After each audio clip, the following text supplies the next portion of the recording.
जाने के बाद जब भैया 500 मीटर की दूरी रह गई, जब हम कचहरी पार किए तो भैया झिलमिलाने लगे। भैया कह रहे हैं कि अब मुझे दिक्कत हो रही है, संतोष जी आप गाड़ी और स्पीड चलाइए। क्लच यूज हो रहा था, ब्रेकर पे ब्रेक भी नहीं लगा रहे थे, क्योंकि अब तो एक जान तो खतरे में है।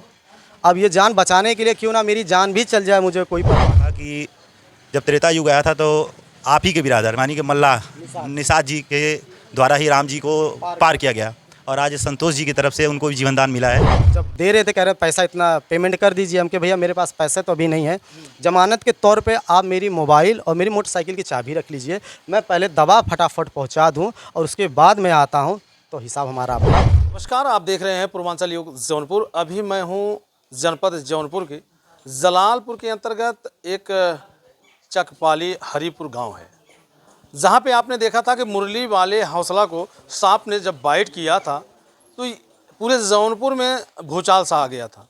जिस व्यक्ति के द्वारा मुरली वाले हौसला को जनपद जौनपुर के एक बड़ी हॉस्पिटल में एडमिट कराया गया था, वह भी समय रहते हुए वह व्यक्ति हमारे फ्रेम में है।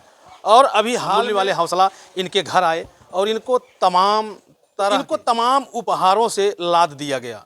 क्या खुशी मिली संतोष को और कैसा लगा संतोष को, संतोष के अंदर इतना साहस आया कहां से कि इतनी दूरी से मुरली वाले हौसला को जनपद जौनपुर के चिकित्सालय में एडमिट करा दिए।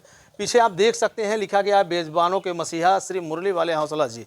ये उसी समय का बोर्ड है जिस समय संतोष को सम्मानित करने के लिए मुरली वाले हौसला आए हुए थे। और जिस जगह हम खड़े होकर के वीडियो बना रहे हैं, ये संतोष जी की दुकान है, दिल्ली स्पेशल चाउमीन। आप देख सकते हैं नीचे प्रोप्राइटर में लिखा गया संतोष, और संतोष जी देखिए हमारे फ्रेम में हैं। कैसे हैं आप? भैया नमस्ते, हम ठीक हैं। कैसा महसूस अब हो रहा है आपको? हमें तो ऐसा महसूस हो रहा है कि कभी आज तक तो हमने कभी ऐसा सोचा ही नहीं था कि हम भी कभी इस लायक पहुँचेंगे। और ये सब तो आप सबकी दुआएं हैं, और सबसे बड़ी बात ये कि हम आपको आपके चैनल के माध्यम से हम आप सबको नमस्कार कहेंगे कि आप सब जो देश विदेश जितनी खबर आप सबके माध्यम से पहुंचती है, कोटि कोटि हमारे तरफ से आपको धन्यवाद। अच्छा संतोष जी, आप ये बताएं कि जैसे जिस समय मुरली वाले हौसला को सांप जब बाइट किया था तो आप कहाँ थे? अच्छा, मुरली वाले भैया को जब सांप बाइट किया था 3 जून का डेट था, और लगभग 9:25 या 30 मिनट हुआ था। तो मुरली वाले भैया को कोई गांव का एक ही लड़का व्यक्ति था, वो फ़ोन किया, कहा कि ऐसा है कि भैया जी यहाँ कोबरा फंसा है, आप आइए इसको छुड़ा लीजिए। तो कुछ गांव के लोग देखते हैं तो उसको मारने के लिए सोचे, और कुछ मेरा मित्र सोचा कि इसको बचा लिया जाए, क्यों ना भैया को फ़ोन कर देते, बेचारा बच भी जाए। और जाल में बहुत बुरी तरह फंस भी गया था, इसलिए उनको फ़ोन किया गया। तो भैया बोले हम बस 20 से 25 मिनट लग रहा है, हम आ जाएंगे। तो उसके बाद 20 से 25 मिनट में भैया आए और हम तो कहीं और जाने वाले थे, हमें तो पता ही नहीं था। और उसी लोकेशन की तरफ हमारा खेत रहल, तो हम खेते की तरफ जब गए तो पता चला कि गांव के कुछ दोस्त यार हमसे कहना है, कह रहे यार सांप फसल है संतोष भैया, आवा देख ला। तो हमहूँ गए, सांप देखने के बाद ही पता चला कि भैया मुरली हौसला वाले आवत हुआ, एक छुड़ा लेंगे। तो हम का सोचे कि आज तक मैंने कभी मुरली भैया हौसला वाले जी का मैंने कभी भी वीडियो नहीं देखा था, वीडियो भी नहीं देखा था, चेहरा भी नहीं देखा? बिल्कुल नहीं, हम बिल्कुल हमने कभी देखा नहीं, हमें पता ही नहीं, नॉलेज ही नहीं था। तो उस दिन हम कहा अच्छा ठीक है देख लेते हैं। हम सोचे फिल्मी दुनिया स्टाइल में देखें कि बिन बजा के सपेरा आते हैं और उसको घर के अंदर से पकड़ लेते हैं, उसको पकड़ के लेके चले। हम सोचे हो भी सकता है आएंगे सपेरा, यही तरीके से करेंगे यूज, तो हम सिस्टम देख लेंगे। अच्छा, तब उसके बाद भैया आए, मौके पे हम भी पहुँचे। तो भैया बोले ठीक है, जिसको वीडियो बनाना है वो वीडियो बना ले। वीडियो बनाते ही टाइम में कुछ सेकंड भैया पहले उसको अपने पास जो औजार से उसको पकड़ते हैं, उसको बाहर खींच के देखे, काफ़ी ख़तरनाक और बहुत गुस्सीला सांप था। कुछ मुझे लग रहा है कि गांव के तरफ से कुछ पीड़ित हो चुका था सांप, वो रात के टाइम फंसा था सांप और पीड़ित हो चुका था। और उसके बाद भैया जी सोचे कि इसको बस पल भर में इसको हम रिलीज़ कर लेके पकड़ लेंगे, और कैंची गांव वाले से कैंची मंगवाए। तो कैंची सोचे उसके भैया ना ये पेट की तरफ जो हिस्सा है वो जाल में उसका बुरी तरह फंस गया था, तो सोचे उसका कैंची हम काट देंगे। कैंची काटने के बाद उसे हम आराम से आसानी से पकड़ लेंगे। और कैंची लगा ही रहे थे तब तक उस सांप ने मौका देखा, उनकी उंगली में बाइट कर लिया। भैया को पता चल गया सांप ने मुझे बाइट कर लिया, और उसके बाद भैया को लगा कि अब काम गलत हो गया है। और उसको तुरंत देखिए उस उंगली को मुंह में लगा के उसके जो दांत दो धंस गए थे, दांत धंस गए। दांत को निकालने के बाद भैया उसको फटाफट 1 मिनट के देरी में उसको तुरंत पकड़े। पकड़ने के बाद लेके भागे, मैं भी पीछे पीछे भागा, वीडियो बना रहा था। तो भैया बोले कि गाड़ी स्टार्ट करिए। भैया के जो साथ आया था गाड़ी चालक, बेचारा 2 बार सेल्फ लिया, 3 बार लिया, नहीं स्टार्ट हुआ। तो मैं भाग के 4-5 बच्चों को लेके दौड़ा, तो सोचा क्यों ना धक्का मारूं, हो सकता है गाड़ी स्टार्ट हो जाए भैया। बाकी गाड़ी मौके पे नहीं स्टार्ट नहीं हुई। एक बार आगे एक बार पीछे, नहीं स्टार्ट हुई। स्टार्ट नहीं होने के बाद हमने डिसीजन तुरंत बाइक का लिया। हम कहे भैया जी ऐसा करिए, बाइक से निकलते हैं। तो भैया मेरे से 2 सवाल पूछे ये बताइए कि आप BS उपाध्याय देखे हैं? हम कहे हम BS उपाध्याय हम देखे, सबसे शॉर्टकट ले चलेंगे। फिर उन्होंने कहा कि आपकी गाड़ी में तेल की समस्या तो नहीं है? हम कहे नहीं, तेल तो मेरी गाड़ी में हमेशा रहता है। तब उसके बाद हम तुरंत भैया जी को बैठाए, उनके पीछे छोटे भाई अंकित जी, और मैं लेके गाड़ी से, हमारे पास स्प्लेंडर है, हम उस स्प्लेंडर गाड़ी से लेके गए और राजेपुर कबूलपुर होते जफराबाद गए। और सबसे महिमा की सबसे बड़ी बात यह है कि दोनों फाटक खुला पड़ा मिला हमें, एक जगदीशपुर वाला, एक जफराबाद वाला। ये दोनों फाटक बंद नहीं थे। उसके बाद जाने के बाद जब भैया 500 मीटर की दूरी रह गई, जब हम कचहरी पार किए तो भैया झिलमिलाने लगे। भैया कह रहे हैं कि अब मुझे दिक्कत हो रही है, संतोष जी आप गाड़ी और स्पीड चलाइए। हम कहे भैया जी स्पीड में ही गाड़ी चल रही है, आप खाली हमें कस को पकड़ लीजिए। और जब 100-150 की मीटर दूरी रह गई भैया जी को पहुंचाने के लिए, तो वहीं कह रहे हैं कि अब मुझे कुछ समझ में नहीं आ रहा है, न ना सही से बात कर पा रहे थे और चेहरा धुंधला धुंधला दिखने लगा। तो वो कह रहे हैं भैया जी कि हम कहीं रॉन्ग साइड गलत तो नहीं जा रहे हैं?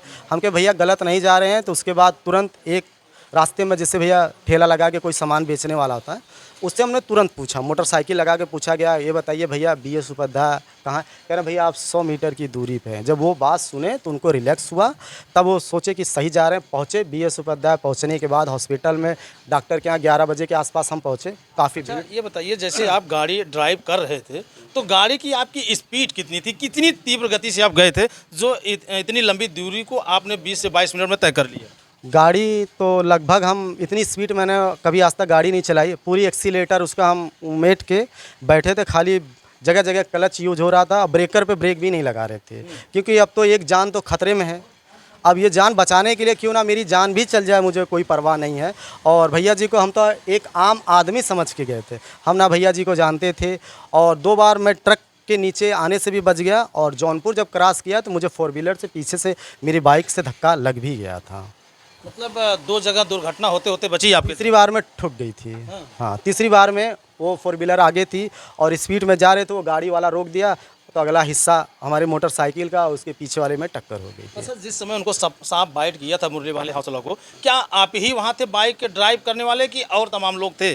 नहीं, गांव के लगभग मेरे हिसाब से 40 से 45 लोग रहे होंगे, इतने लोग थे। और भी मोटरसाइकिल भी थी, गांव के और भी लोग थे। तो भैया जी जब आए तभी सब कमेंट कर रहे थे कि देखिए सांप पकड़ने वाले हीरो हैं। तो कुछ लोग आगे कोई होने की हिम्मत नहीं बानी। तो उस टाइम हमने सोचा, मुझे मेरे दिल में से ये हुई कि बेचारे को जब सांप काटा है तो मदद तो यहाँ बहुत ज़रूरी बनती है, बहुत ज़रूरी मदद बनती है। तब हम भैया के लिए तुरंत मोटरसाइकिल का डिसीजन लिए। हम कहे भैया आप बैठिए, अब निकलते हैं यहाँ से। और रास्ते में कहीं मौका भी नहीं मिला कि हाथ बांध दे, हाथ कहीं बांध दे, ऐसा कुछ भी नहीं मिला। हम कहे पहुँच रहे हैं, लगभग 34 से 35 मिनट में हम पहुँचे हैं BS उपाध्याय। और 11 बजे का टाइम था, बहुत भीड़ भाड़ एरिया थी। जौनपुर जो सिटी है कचहरी वाला, काफ़ी भीड़ भाड़ एरिया थी। तब भी ऊपर वाले की मेहरबानी प्रभु की कि पहुंच गए हम। अच्छा, वहाँ पहुँचने के बाद क्या हुआ? क्या आपके पास पैसे थे इलाज कराने के लिए? क्योंकि एक आम आदमी को आप लेके गए थे हॉस्पिटल में ट्रीटमेंट के लिए। हम वहाँ जब पहुँचे, डॉक्टर को दिखाए, जब अंदर लेके गए तो डॉक्टर ने देखा, तुरंत मोबाइल निकाले। हम कहे कि ये देखिए मोबाइल में ये सांप इनको बाइट किया है। और BS उपाध्याय डॉक्टर साहब कुछ सेकंड में उन्होंने पर्चा बनाया और उनके अंदर हम गए जहाँ मेडिकल है, और मेडिकल शॉप पे गए। तो भैया से हम कहे भैया जी आप ये जो पर्चा इसे दवा दे दीजिए। तो भैया बोले किसको काटा? हम कहे भैया मुझे तो नहीं पता, एक व्यक्ति को काटा, व्यक्ति को हम लाए हैं। तो जब दे रहे थे कह रहे पैसा इतना पेमेंट कर दीजिए। हम कहे भैया मेरे पास पैसे तो अभी नहीं है, जमानत के तौर पे आप मेरी मोबाइल और मेरी मोटरसाइकिल की चाबी रख लीजिए, मैं पहले दवा फटाफट पहुँचा दूँ और उसके बाद मैं आता हूँ, तो हिसाब हमारा आपका हो जाए। बाकी उसी में एक नेक, डॉक्टर सब कहते हैं कि भगवान होते हैं, उसमें नेक इंसान बोला कि ऐसा है कि आप इमरजेंसी है तो आप दवा लेके जाइए और बाद में हम देख लेंगे जो होगा। पेमेंट हो जाएगी बाद में। तो उन्होंने मुझे फटाफट काफ़ी दवा दिया और सारे जितनी व्यवस्थाएं थी सब हम लेके पानी वानी बोतल वोटल सब ले जाके दिए। और उसके बाद भैया के बाद में सबको पता चला, हमारे आने के बाद पता चला कि भैया जी सांप बचाने वाले मसीहा है, इन्हीं को सांप काट लिया। अच्छा, जिस समय जब आप वहाँ एडमिट करा दिए तो आप वहाँ से जब आए तो क्या उनको होश आ चुकी थी? नहीं, जब हम वहाँ से चले, हम 11 बजे हॉस्पिटल पहुँचने के बाद हम 1:30 बजे वहाँ से जब चले तो भैया को सारे एंटीवेनम 12-13 एंटीवेनम लग चुका था और भैया को रिलैक्स के लिए वो आंख बंद कर लिए। तो मुझे लगा कि शायद बेहोश सी हालत में रहे होंगे। और उसके बाद मैं जब चला तो उनकी टीम के जितने मेंबर थे सबसे मैंने कहा भैया हम जाएं। कह रहे हैं कि भैया आप चलिए, आपने बहुत बड़ा नेक काम किए हैं। तो मुझे कुछ पैसे उस टाइम दे रहे थे कि जाइए आप मोटरसाइकिल का तेल वोल भरा लेना। हम कहे भैया ये हेल्प के लिए 100-200 की कौन सी बड़ी बात है। तब बहुत कोशिश किए उन्होंने। बाकी फिर उन्होंने अंकित जी हमसे पूछे कि मेडिकल शॉप का कुछ दिए हैं आप? हम कहे नहीं भैया, हम तो ज़मानत के लिए मोबाइल और गाड़ी की चाबी रख रहे थे। बाकी उन्होंने कहा कि रहने दीजिए, आप दवा ले जाइए, हम बाद में कर लेंगे जो होना होगा। उसके बाद हम वहाँ से चले आए। तो जैसे मान लीजिए वहाँ से आए तब आपको पता चला कि ये इतने बड़े स्टार हैं और इतने बड़े आदमी हैं। हम आए, हमारी दुकान चलती है आपके सामने है। मुझे दुकान का भी भाई थोड़ा सा ये था कि परिवार के लिए नहीं कुछ करेंगे तो क्या चलेगा। आए, दुकान खोले, चलाए। जब घर गए 8 बजते 9 बजते रात को तब फ़ोन आने लगा। तब गांव के ही लोग कहने लगे कि, और एक मेरा मित्र है सूरज, कह रहे हैं भैया आप जिसको छोड़े हैं पता है? हमके नहीं। कह रहे हैं भैया वो ही भारत के नंबर 1 सांप पकड़ने वाले हैं, सांप का काम यही करते हैं और ये बहुत बड़े यूट्यूबर हैं। हमके भैया जी मुझे तो इसके विषय में बिल्कुल नहीं नॉलेज है। तब उन्होंने बताया तो मुझे बहुत अच्छा महसूस हुआ कि चलो एक काम हमने अपने ज़िंदगी में नेक किया। और उनके लिए फिर मैं उपवास रखा 1 दिन का कि भैया हॉस्पिटल से छूटेंगे तो मैं भैया से ज़रूर मिलने जाऊंगा। पूरा 1 दिन को उपवास रखने के बाद भैया जी का जब उपवास रखा, उपवास मेरा कल ख़त्म हुआ और उसके बाद मैं पहुंचा भैया के घर नौपेड़वा, जिनके आवास पे मैं मिला हूं। मिलने के बाद मैं गया तो भैया मेरा सम्मान उस दिन भी किए, हाथ जोड़ के खड़ा हो गए। उस दिन का ये फ़ोटो भैया मेरे साथ फ़ोटो खिंचाए हैं, ये जो सामने फ़ोटो देख रहे हैं। तो 1.5-2 घंटा मैं भैया के साथ था। 2 घंटे के बाद भैया से फिर मिल के तब मैं घर पर आया हूँ। अच्छा, जब आप वहाँ पे गए, हम लोग भी मुरली वाले हौसला से मिले तो जितनी देर हमने बात किया उस समय तो आपकी चर्चाएँ काफ़ी वहाँ तीव्र गति से चल रही थी। तो उनसे आप मिले, उनकी जान बचाए और फिर उसके बाद मुरली वाले हौसला आपसे भी मिलने के लिए आपके दरवाजे पे आए। भैया जी मुझसे जब मैं भैया से 8 जून को मिलने को गया तो भैया हाथ जोड़ के खड़े हो गए। पूरी सभा में बहुत से लोग थे, सारी सभा में थे। और उसके बाद भैया बोले, भैया शर्मिंदा हो गए, कहें जी देखिए आप मुझसे 3 बार मिले, 2 बार हॉस्पिटल में, 1 बार ये। मैं बहुत शर्मिंदा हूँ, मैं आपसे बिना मिले मैं रह नहीं पा रहा हूँ। बस मैं ये सोच रहा हूँ कि बस मुझे किसी तरीके से मैं आधा ठीक हूँ, आपसे मिलने ज़रूर आऊँगा। तो भैया अपने टीम, अपने दोनों भाई को मेरे यहाँ 16 जून को भेजे। मेरे यहाँ घंटा 2 घंटा रहे। मैंने चाय नाश्ता पकौड़ी का बंदोबस्त किया। भैया लोग चाय नाश्ता किए, गए। कह रहे हैं बस भैया 2-3 दिन में आपके पास आने वाले हैं। आने से पहले एक दिन मुझे फ़ोन किया गया और भैया एडवर्टाइज़ भी निकालें। एडवर्टाइज़ निकालने के बाद लगभग वही उस दिन भैया आए। अच्छा, आपके घर पे आए, आपके गांव में आए, तमाम यहाँ पे इतनी व्यवस्थाएं की गई थी जैसे लगता है कि कोई बहुत बड़ा फंक्शन हो और तमाम खाने पीने की व्यवस्थाएं थी। तो वो तो अलग एक अपना छाप छोड़ी। उसके साथ साथ जिस तरह से मुरली वाले हौसला आपके घर पे आए, जो सामान लेके आए, जो आपके लिए सोच के आए, वो पा करके आपको कैसा लगा? क्या हम बताएं कि अब जैसे कि कोई किसी का जान बचा दे या किसी का हेल्प कर दे, जो बच जाता है उस दिन का जो सुकून मिलता है वो सुकून बहुत लाजवाब होता है। और उस दिन तो भैया जब लेके आए, मुझे तो उम्मीद नहीं थी कि मैं भैया से यही कह रहा था कि मुझे भैया कुछ भी नहीं चाहिए। बहुत प्रेशर भैया मुझे किए और उनके भाई साहब, उनके टीम के लोग, आपको मुंह खोलिए जो चाहिए आपके घर हाजिर रहेगा। हम के भैया नहीं, हम जानते हैं कि आप बच गए हैं, आपके चाहने वाले 2-3 करोड़ होंगे तो लगभग मुझे भी अब आधा जान ही गए। उनका आशीर्वाद मुझे मिल गया, बस मुझे इससे बड़ी बात कुछ नहीं है। फिर भी जो है थालियों से भरा रुपया तो देखे होंगे वीडियो में। भैया बहुत ही बेचारे बहुत कोशिश किए कि हमने फिर भी पैसा लेने की उम्मीद नहीं रखे थे और पैसा हम नहीं भी लिए। और भैया बोले बच्चों को मिठाई खाने के लिए है। फिर भी लास्ट पॉइंट में उन्होंने पन्नी भर के, हमारे भैया जी भी थे साथ साथ, भैया जी जब आए, हमारे सेठ हैं, इन्होंने भी बेचारे बहुत मेहनत किए, उस दिन साथ साथ थे। इन्होंने पूरे मंच तक, जब तक कार्यक्रम ख़त्म नहीं हो गया तब तक हमारे सेठ लगे रह गए। और उस दिन का नज़ारा भैया जी से पूछिए, क्या नज़ारा था। आप आइए एक मिनट। अच्छा संतोष जी, क्या आपने कभी ख्वाब में सोचा था कि जिस तरह से आपके साथ ऐसा हुआ और आपने मुरली वाले हौसला के साथ ऐसा किया, क्या कभी सोचा था कि ऐसा हम करेंगे जीवन में? नहीं, कभी तो मैंने आज तक कभी मैंने सोचा ही नहीं था। ये तो हम कभी हम जानते थे कि हम एक किसान घर के, गरीब घर के इंसान हैं, खेती करना है और 2 बजे दुकान चला के बच्चों का गुजारा करना है। इसके विषय में हम, इसके आगे की कभी हमारी सोच ही नहीं थी। क्या कहना चाहेंगे मुरली वाले हौसला को? हम मुरली वाले भैया को एकदम दिल से ये कहना चाहेंगे, भैया जी आप जहाँ भी रहिए बने रहिए, जितना हो सके सबकी मदद करते हैं और भी डबल करिए कि जब ऊपर वाला चाहेगा तभी मौत होगी, नहीं तो मेरे रूप में आप और भी कहीं किसी के रूप में आप बहुत दूर दूर जाते हैं। भैया आज पहली बार ग्राम हरिपुर चकपाली में आए हैं और बहुत सी जगह जाते होंगे।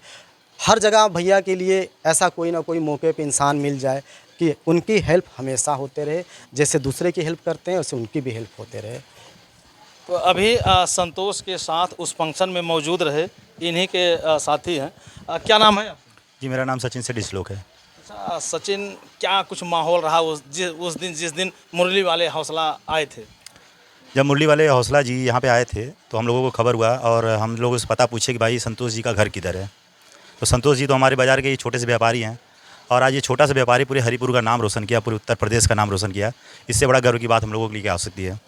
कहते हैं जीवन मिलता है अपने लिए, लेकिन असली जीवन वही जीता है जो दूसरे के काम आता है। क्या बात। और संतोष भैया हमारे आज बगल में, हम लोगों का नाम आज हरिपुर को अगर पूरे इंडिया में अगर कोई जाना है तो इस भाई की वजह से जाना है और बहुत अच्छा फील होता है। उस समय भैया आए थे, इनके साथ हम भैया के साथ पूरा फंक्शन में थे और भैया का एक शब्द था कि जब त्रेता युग आया था तो आप ही के बिरादर मानी कि मल्ला निषाद जी के द्वारा ही राम जी को पार किया गया और आज संतोष जी की तरफ से उनको भी जीवन दान मिला है। तो ये बहुत बड़ी बात थी और उनका जीवन बचा है और इसके पीछे कहीं ना कहीं उनका ये जो लक्ष्य था, जो लाखों जानवरों को उन्होंने बचाया है।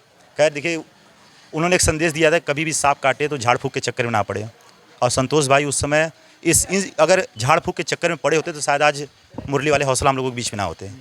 तो कहीं ना कहीं दिमाग लगाया इन्होंने और हॉस्पिटल जाकर पहुंचाया और अभी भी वो कष्ट में है, अभी भी उनके हाथ का इलाज चल ही रहा है, लेकिन आज सकुशल है, इस बात की खुशी है हमें। तो जैसा कि देखा दोस्तों, अपनी जान की परवाह न करते हुए एक सांप पकड़ने वाले व्यक्ति की जान बचाने पे आमदा हो गए संतोष। और जिस तरह से संतोष ने जो है मुरली वाले हौसला के लिए किया और मुरली वाले हौसला इनके लिए क्या किए आप लोगों ने वीडियो में देखा भी है।